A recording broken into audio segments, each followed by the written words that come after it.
What car has been around since 1965, never stopped production, and is a piece of American history? I drive a Ford Mustang, and I remember wanting one at about 5 years old. And I've always wanted one until I got one at 17 from my parents. They bought me a 2012 Ford Mustang V6 in Performance White. To truly appreciate this car, you have to know a little bit about its history, who invented it, and a few common facts about it. Now, let's speed through the great American history of this car. But we're not going to speed too much now, because speeding tickets are expensive. Trust me, I know. Where and how the Mustang got started. Ford Motor Company began production of this car in 1964, March 9th, but wasn't released to the public until April 17th of that same year. The car was released in 1964, but was called a 1965 model. The first production of this car was in Dearborn, Michigan. The Ford Mustang prototype was created in 1961 by John Nagier and Philip T. Clark. And this car was tested at the well-known NASCAR track, Watkins Glen, and performed only seconds less than the current Formula One race cars of the time. Naming the car, though, caused quite the dispute.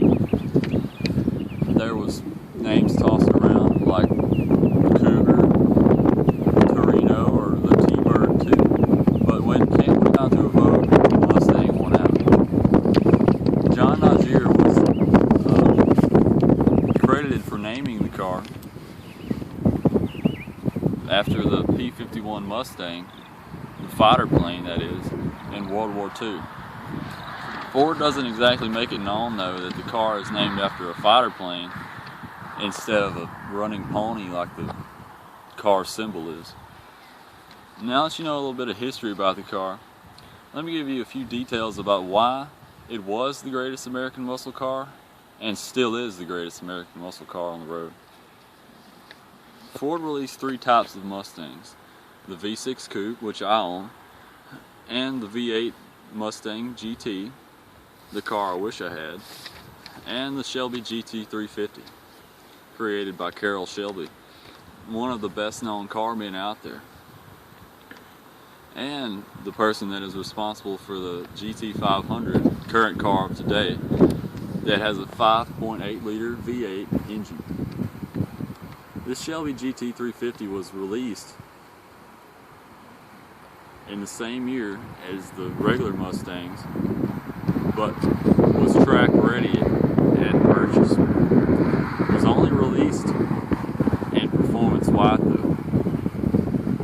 Projected sales of this car were less than 1,000 units sold in the first year, but just after 3 months, this projection was crushed.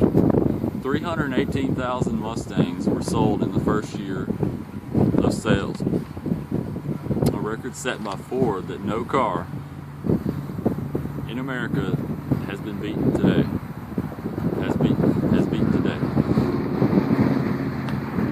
So, over 1 million Mustangs were built just in the first 18 months of production, and were sold for $2,368. Just a drop in the bucket compared to today's price of about $23,000 starting value.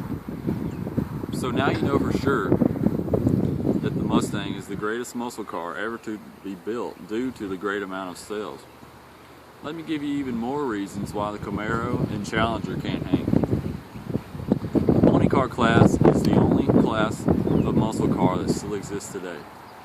This class consists of the famous Mustang, the Camaro, and the Challenger. The Mustang is the only pony car, though, that has been around for 50 years and has never stopped production. But cars like Camaro and Challenger have stopped production, but have seen a revival in the past years or so, but in my opinion, need to go back into the ground. In this speech, I have taken you through the course of the Mustang. I've told you a little bit about the Mustang's great American history and why it is probably the most well-known car on the road today to all Americans. So if you're ever thinking that a Camaro or Challenger is better, just think, why did it go out of production in the first place?